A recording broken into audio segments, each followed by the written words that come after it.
Si vous pensez que le 7-1 de l'Allemagne contre le Brésil en 2014 ou le coup de pied retourné d'Ibrahimovic sont des moments qui n'arrivent qu'une seule fois dans le football, alors vous n'avez pas encore vu cette vidéo.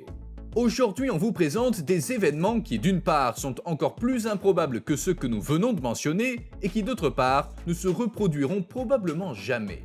On y verra des échecs bizarres que vous n'auriez même pas pu imaginer dans vos rêves les plus fous, des forces de la nature qui ont détruit des stades entiers pendant un match, et même des professionnels qui semblent avoir une force absolument inhumaine. Alors, restez avec nous sur Bon à savoir. Pour le numéro 10, nous commençons directement par la finale du Championnat d'Europe 2016 à Paris. Mais nous ne reviendrons pas sur le fait que le Portugal est devenu champion d'Europe de football à l'issue d'une prolongation dramatique lors de ce match, mais plutôt sur une erreur tellement stupide aux yeux de beaucoup qu'elle n'aurait probablement pas été crue si elle n'avait pas été filmée par des milliers de caméras. Tous ceux qui ont suivi de près le match entre la France, pays organisateur, et le Portugal ont rapidement compris que quelque chose n'allait pas. Le stade entier était rempli de papillons de nuit gigantesques qui non seulement bloquaient constamment les prises de vue, mais qui fonçaient aussi sur les joueurs quand ils étaient proches du sol. À la question de savoir pourquoi il y avait des dizaines de milliers de papillons de nuit dans le stade lors de ce match, il y a une réponse très simple. C'est simplement que les gardiens du stade parisien avaient oublié d'éteindre les lumières de l'arène la nuit précédant la finale. Le stade étant en plein air, il a attiré d'innombrables papillons de nuit, ce qui a fortement perturbé non seulement les joueurs, mais aussi les dizaines de milliers de supporters présents sur le site pendant la finale.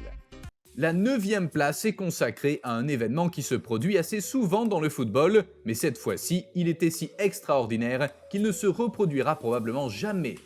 C'est probablement le but contre son camp le plus involontaire de tous les temps. La plupart des buts contre son camp ne sont pas planifiés, mais ce qui est arrivé à cette équipe d'amateurs il y a quelques années est vraiment étonnant. Les deux équipes jouaient dans un vent si fort qu'un joueur qui voulait dégager le ballon à la ligne médiane a marqué ce qui est probablement le but contre son camp le plus flagrant de tous les temps.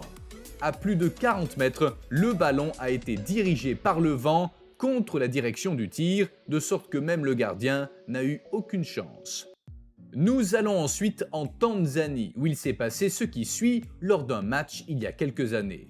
Tous les joueurs sont tombés et sont restés au sol. Pour le téléspectateur, la situation est devenue encore plus curieuse peu après, lorsque les joueurs ont soudainement commencé à quitter le terrain.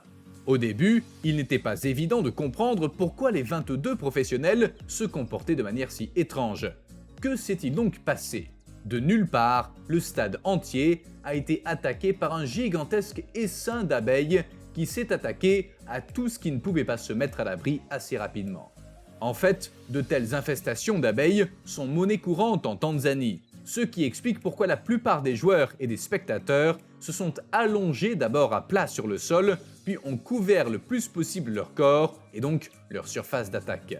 De ce point de vue, le comportement des joueurs était plus que compréhensible, mais d'un autre côté, on n'a pas vu beaucoup de matchs de football interrompus à cause d'une infestation d'abeilles. Pour le numéro 7, nous nous en tenons à une action animale qui dans ce cas a été une malédiction pour une équipe et une bénédiction pour l'autre.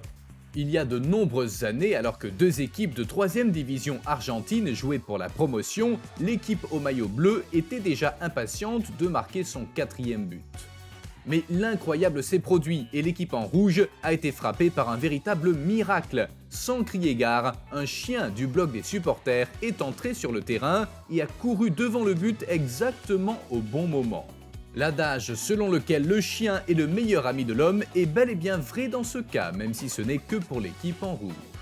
Poursuivons avec un match qui devait commencer normalement, mais qui s'est terminé en catastrophe avant le coup d'envoi.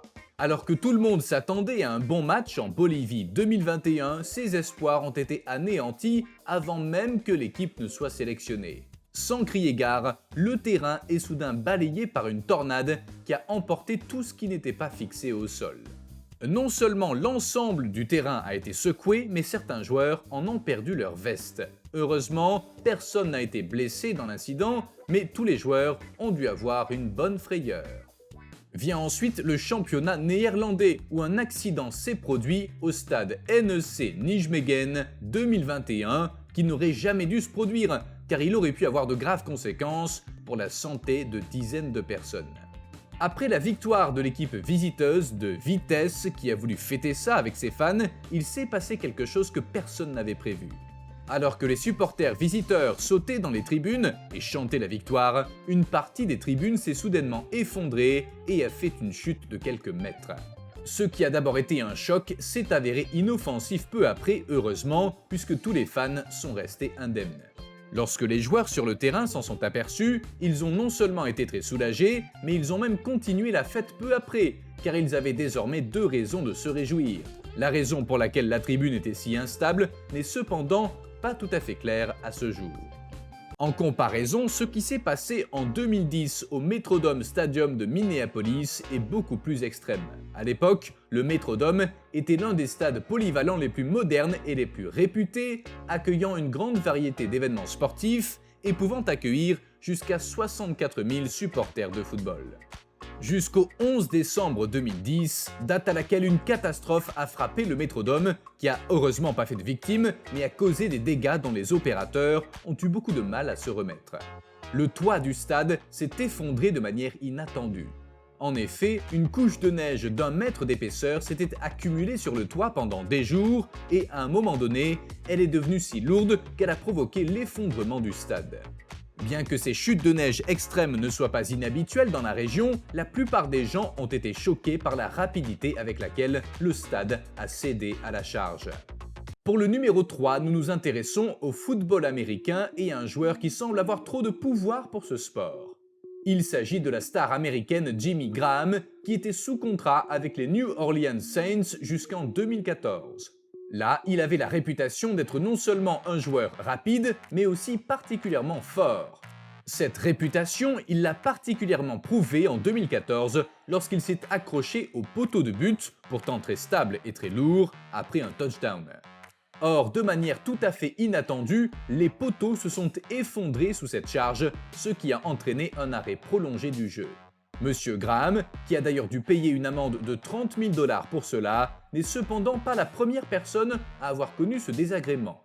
Quelques mois plus tôt, ses fans ont tellement fait la fête qu'ils ont également fait s'effondrer les poteaux d'un terrain de football dans le feu de l'action.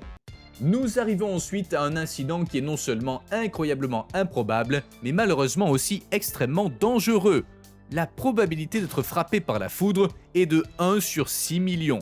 Il est donc encore plus improbable que ce malheur vous arrive alors que vous êtes en train de jouer au football.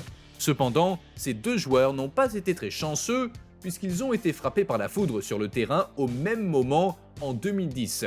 À ce stade, nous ne pouvons qu'espérer qu'il ne soit rien arrivé de pire aux 2 joueurs. Ils ont vraiment eu peur.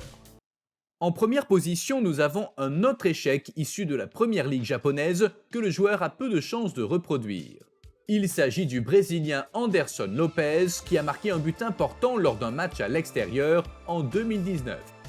Pour fêter cela comme il se doit, il a ensuite couru vers les supporters visiteurs, pensant qu'il n'avait qu'à sauter par-dessus les planches pour un instant. Mais il ne s'est pas rendu compte qu'il y avait un fossé derrière les panneaux du stade, qui était non seulement profond de plusieurs mètres, mais aussi recouvert de béton nu.